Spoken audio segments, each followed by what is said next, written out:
So we're here with Ryan, and I'm gonna ask him a few questions about his life and Okay. just how it all started. So, where were you born? I was born in a hospital in Portland, presumably. Portland. How long did you live in Portland? Probably about like a week, I don't know. I actually lived in Hawaii for 1 year while I was like 1 year old, and then I moved back to Vancouver, where my grandparents were. Was it nice there? Did you live with your parents before? Yeah, I lived with my parents in Hawaii, I believe. Then I just moved with my grandparents, and there it is for the rest of the year, or life. So, exactly what happened to your parents, or do you know? They divorced, basically. I'm kind of sketchy on the details because it was like when I was really, really young, so I didn't know much about it. How's your home life currently, or even beforehand? It's doing very good. I have a friend who lives up in Yelm. He's my best friend. He comes down every 2 weekends, and we play a huge amount of video games, and yeah. How's school going? Like school and socially, how's all that? It's doing fairly well. I'm catching up in English class, and I'm still failing math class, but every other class I'm doing good in. And friends-wise? Yeah, I have a bunch of friends. Yeah, that's good. What is your favorite activity? What do you really like to do? Video games. Video game. What kind of video games do you play? Strategy games, mostly. I do play a few RPGs once in a while, and even a few shooters, so I'm kind of all around the board sometimes. Can you give us an example? Total War.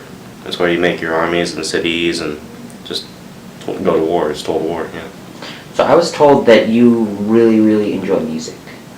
Yes, I do. I enjoy some songs from all around the board, but the most common genre that I like songs from is the alternative rock.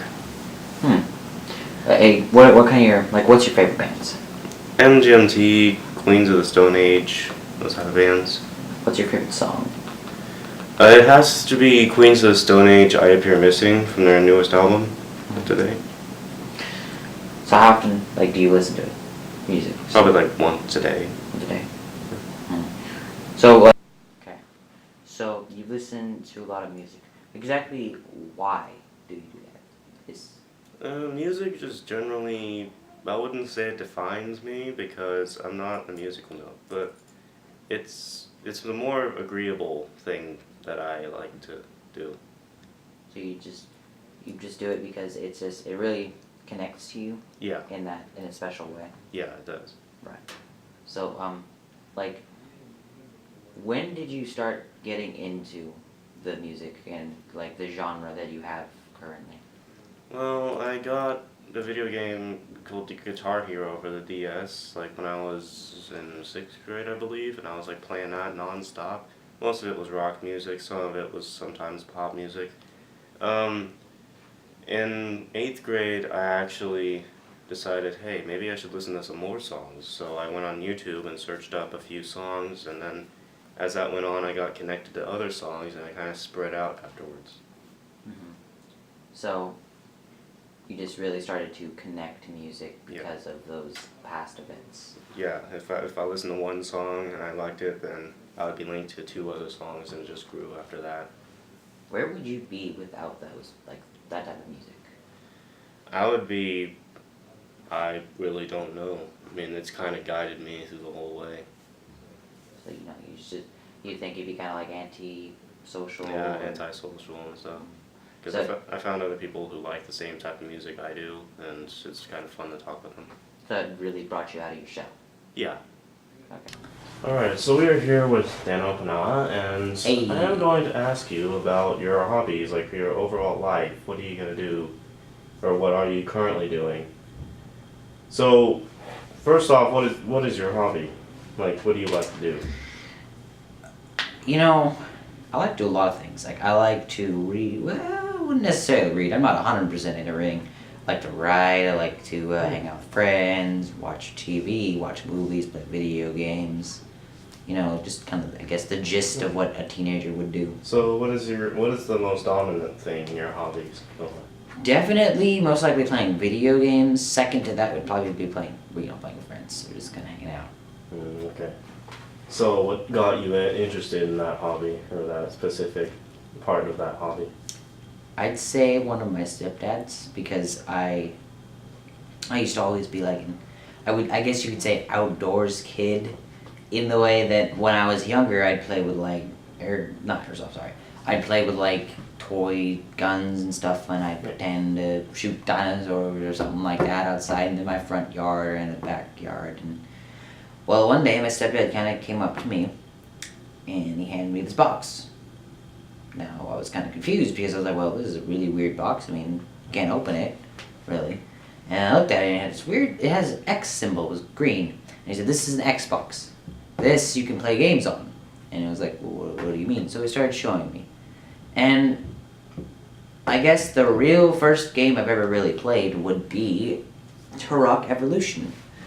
And I would say that was the funnest experience ever when I got cheat codes. Because the first part, I didn't know how to play. I was super young and I didn't really understand. I was like 8, and I'm like, well, I don't really get the point. I mean, I know what I need to do, but I don't know why I'm not doing this very well.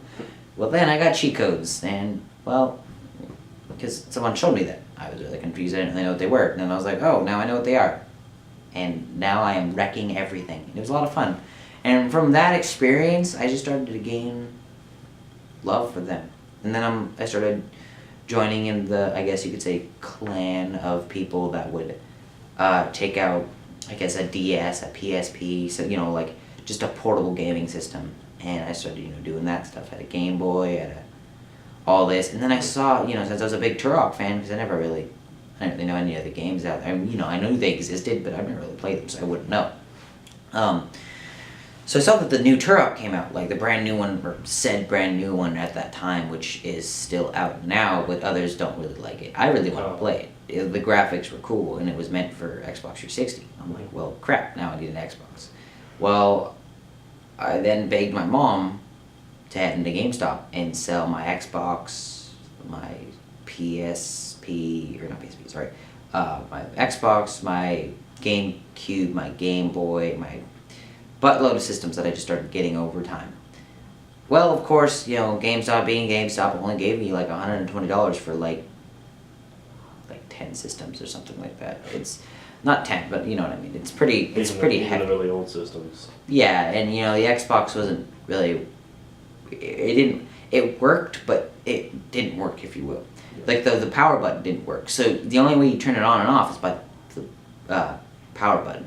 Or not power button, sorry, the plug. So you plug it in, it would turn on, and it would connect to the television, and you unplug it, and then it would turn off, except for this one occasion through which I went to the bathroom, which is across this thing from my room. I came back because beforehand I unplugged my Xbox because I was done playing with it. Yeah. Xbox still being unplugged was somehow on and connected to the television. Wow. From that experience, that was my first time seeing, really, I guess you could say, a ghost. But I mean, other than that, I could just say it's an electric echo. So the electricity from the charger could still turn on. Yet I don't understand how it's connected to the TV still. Okay, so how have you like been impacted by a certain event, and like what benefits and or problems has it caused for you in your life? Ghost thing, or just in general games? Like just in general games, like your hobby. Okay, well, games, from that experience, I guess I would say that I wouldn't say changed. I mean, I think if I never really played games in the beginning, I probably wouldn't really, I mean, you know, maybe later on I'd join into something, but I think I would be, I guess, a late bloomer on games, if you will. Like, I wouldn't really know as much. I still don't know that much. In fact, I have not played, like, Zelda or, you know, like Ocarina of Time and other things that I would love to play, and I've never really played them, so I don't know the experience. I never played, like, Pokemon games. I played a little, like, simulator or something on my friend's phone. It was kind of fun, but, you know, the only reason why I do have my personal opinions about games, so, you know, but I base them after like, wouldn't necessarily, some of it's my opinion, some of it's other people's opinion, and the reason why other people's opinion is because sometimes it's not necessarily that I don't like the person, but because of their opinions on other games, sometimes it just kind of makes me want to hate them.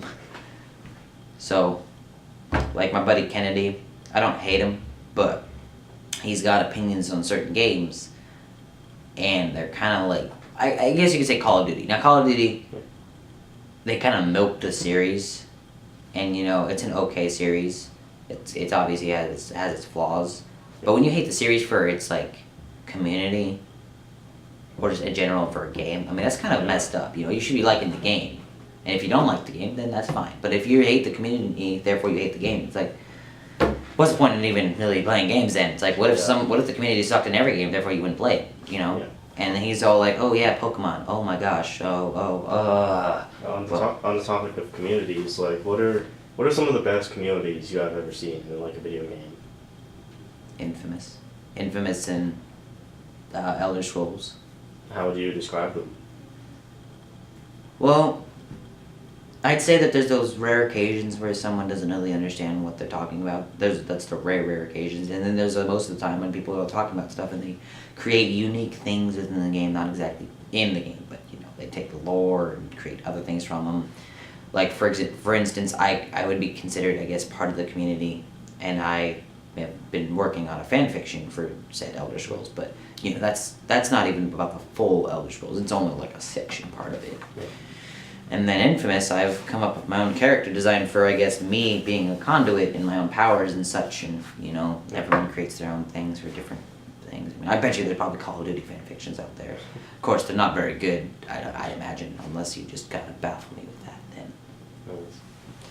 So, I mean, that's my experience with the community, though. So, as like a last little question, how would you compare, say, Call of Duty community to like an Infamous community? You know, I mean, Infamous has a lot of. That's kind of the thing. Infamous is got the best of many worlds. If you were, it's not exactly the best, and you know, it gets repetitive over time. But it's got fluid gameplay. It's fun to play for a certain period of time, just like Skyrim, just like any Elder Scrolls. It's fun to play. Just about any game, you know. It's fun to play for a certain period of time. Then you just gotta stop because you're like, I'm done. But you know, it's fun to play. It's great graphics for the most part. You know, if you've seen the first one in its in its time, I think it was like 2009, and it had graphics of like 2010 to near 2011. So it was kind of ahead of its time. And then you got Infamous 2, which was just fantastic. It was great gameplay, fantastic graphics, and then Infamous Second Son came out, and they have their differences, yes. But overall, they're great games because, you know, when you look for a game, you look for story, you look for graphics, you look for, you know, certain things, and it's got all that. You know, I'm not trying to be a fanboy about it, but I really like the series, and I have my reasons for doing so. But then Call of Duty comes around. You know, it's got okay graphics, but the story's a little wonk, and for the most part, every one of the stories is kind of the same. Some foreign countries coming into America, therefore we have to go kill them. You know, that's the whole gist of Call of Duty, from what I've seen at least, and from what I've played. And so the communities, I would imagine, are very different because it's like one has more story, is more story driven rather than the other one, which is just like go shoot and kill. Alright, so like any last words with the camera before we finish up the interview? Video games are healthy. That's the only thing of. Just don't play them too often. They stimulate your senses, bro. It's like 5 gum. Just do it. Alright, nice to meet you, Dan. Just meet you, Ryan. See you.